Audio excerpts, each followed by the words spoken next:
നമസ്കാരം. എല്ലാവർക്കും ക്ഷേത്ര മീഡിയയിലേക്ക് ഒരിക്കൽ കൂടി സ്വാഗതം. ഉത്സവത്തിൻ്റെ ഉണർവും അതുപോലെ തന്നെ ഉന്മേഷവുമൊക്കെ ഒഴുകിപ്പരക്കുന്ന നാലാമത്തെ ദിവസത്തിൽ ഈ മധ്യാഹ്നത്തിൽ അപരാഹ്നത്തിലേക്ക് പ്രവേശിക്കുന്ന ഈ സന്ദർഭത്തിൽ കൊച്ചിൻ കോർപ്പറേഷൻ്റെ ഉദ്യോഗസ്ഥന്മാരും അതുപോലെ തന്നെ അവിടെയുള്ള ജനപ്രതിനിധികളും ഈ കോർപ്പറേഷൻ പരിധിയിൽപ്പെടുന്ന ക്ഷേത്രത്തിൻ്റെ ഉത്സവമായതുകൊണ്ട് തീർച്ചയായിട്ടും അവരെല്ലാവരും വളരെ ജാഗരൂകരാണ്, ശ്രദ്ധാലുക്കളാണ്. എന്തുകൊണ്ടെന്നാൽ അവരുടെ അകമൊഴിഞ്ഞ പങ്കാളിത്തവും സജീവ സാന്നിധ്യവും കൊണ്ട് മാത്രം ഈ ഉത്സവത്തെ അതിൻ്റേതായ ഉത്കൃഷ്ടമായ ഒരു തലത്തിലേക്ക് ഉയർത്താൻ വളരെയധികം ജാഗരൂകരാണ്. ഇപ്പോൾ നമ്മളോടൊപ്പം നിൽക്കുന്നത് ഷിബു സാറാണ്. PS ഷിബു സാർ കൊച്ചിൻ കോർപ്പറേഷൻ്റെ സെക്രട്ടറിയാണ്. അദ്ദേഹത്തെ നമുക്ക് വളരെ ഹാർദവമായിട്ട് ഈ അഭിമുഖത്തിലേക്ക് സ്വാഗതം ചെയ്യാം. നമസ്കാരം സാർ.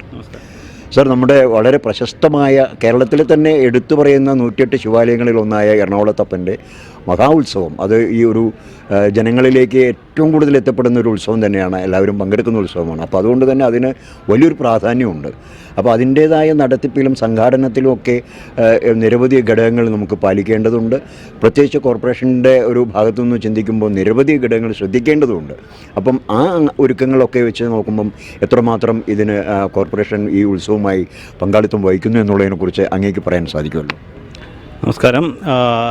കേരളത്തിലെ ഏറ്റവും പ്രധാനപ്പെട്ട ശിവക്ഷേത്രങ്ങളിലൊന്നായ എറണാകുളം ശിവക്ഷേത്രത്തിലെ ഉത്സവം വളരെ ഗംഭീരമായി നടന്നു വരികയാണ്. ഈ ഉത്സവത്തിൻ്റെ പ്രാരംഭ നടപടികൾ എന്നുള്ള ഭാഗങ്ങളിലെ മുന്നൊരുക്കങ്ങളുടെ ഭാഗമായി കോർപ്പറേഷൻ സെക്രട്ടറി എന്ന നിലയിൽ ഇവിടെ മുന്നൊരുക്ക യോഗങ്ങളിൽ പങ്കെടുത്തിട്ടുണ്ട്. അപ്പോൾ അത്തരത്തിൽ പ്രധാനമായിട്ടും ഇവിടെ ഉച്ചയ്ക്കുള്ള സദ്യ, അന്നദാനം, അപ്പോൾ അന്നദാനത്തിന് ഉൾപ്പെടെ നമ്മുടെ മാലിന്യ നിർമ്മാർജ്ജനം, അത് ഹരിത ചട്ടം പാലിച്ചുകൊണ്ടുള്ള മാലിന്യ നിർമ്മാർജ്ജനം, അപ്പോൾ അത് നമ്മൾ മുൻകൂട്ടി തന്നെ നിശ്ചയിച്ചിട്ടുണ്ട്. അത്തരത്തിലുള്ള പ്രവർത്തനങ്ങൾ തന്നെയാണ് ഇവിടെ നടന്നു പോകുന്നത്.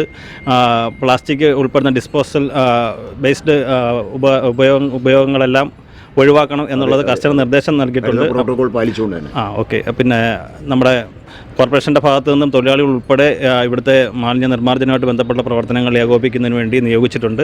അപ്പോൾ അത്തരത്തിൽ വളരെ പരാതിരഹിതമായ ഒരു ഉത്സവം നടന്നു പോകുന്നതിന് വേണ്ടിയുള്ള എല്ലാ സഹായങ്ങളും സഹകരണങ്ങളും കോർപ്പറേഷൻ്റെ ഭാഗത്തു നിന്നും നമ്മൾ നടത്തിയിട്ടുണ്ട്. തീർച്ചയായിട്ടും പരാതിരഹിതമായ, അവിടെയാണ് അടിവരയിടേണ്ടത്, പരാതിരഹിതമായ ഒരു ഉത്സവം. കാരണം ഉത്സവത്തിൽ പല അഭിരുചിക്കാരാണ് പങ്കെടുക്കുന്നത്. പലതരം കാഴ്ചപ്പാടുള്ളവരുണ്ടാവാം, പലതരത്തിലുള്ള മനോഭാവങ്ങളുണ്ടാവാം. പക്ഷേ ഇവരെല്ലാം തന്നെ ഏകോപിപ്പിക്കാൻ ഒരു പ്രത്യേക ജാഗ്രതയോട് കൂടിയ നേതൃത്വത്തിന് മാത്രമേ സാധ്യമാകൂ. അത് കൊച്ചിൻ കോർപ്പറേഷൻ വേണ്ട രീതിയിൽ മുന്നൊരുക്കങ്ങളോട് അതിൻ്റെ പ്രാരംഭഘട്ടം മുതൽ തന്നെ ഇപ്പോഴും വളരെ സജീവമായി പിൻപിൽ തന്നെ ഉണ്ട്. അത് ഫോളോ അപ്പ് ചെയ്യുന്നുണ്ട്, കൃത്യമായി ഫോളോ അപ്പ് ചെയ്യുന്നുണ്ട്. നഗരസഭ കോർപ്പറേഷൻ്റെ ജീവനക്കാരായിരുന്നാലും ഔദ്യോഗിക തലത്തിലായാലും എല്ലാ തലത്തിലും ശുചിത്വമൊക്കെ ആ കാര്യത്തിൽ, മാലിന്യ നിർമ്മാർജ്ജനത്തിൽ, ആരോഗ്യ പരിപാലനത്തിൻ്റെ വിഭാഗം കൈകാര്യം ചെയ്യുന്നവരോട്, അങ്ങനെ എല്ലാ രംഗത്തും വളരെ ശ്രദ്ധാത്മകമായിട്ടുള്ളൊരു സമീപനം കോർപ്പറേഷൻ്റെ ഭാഗത്തു നിന്നുണ്ടെന്നാണ് ഔദ്യോഗികമായി സെക്രട്ടറി സാറിൽ നിന്ന് നമുക്ക് ലഭിക്കുന്ന വിവരം.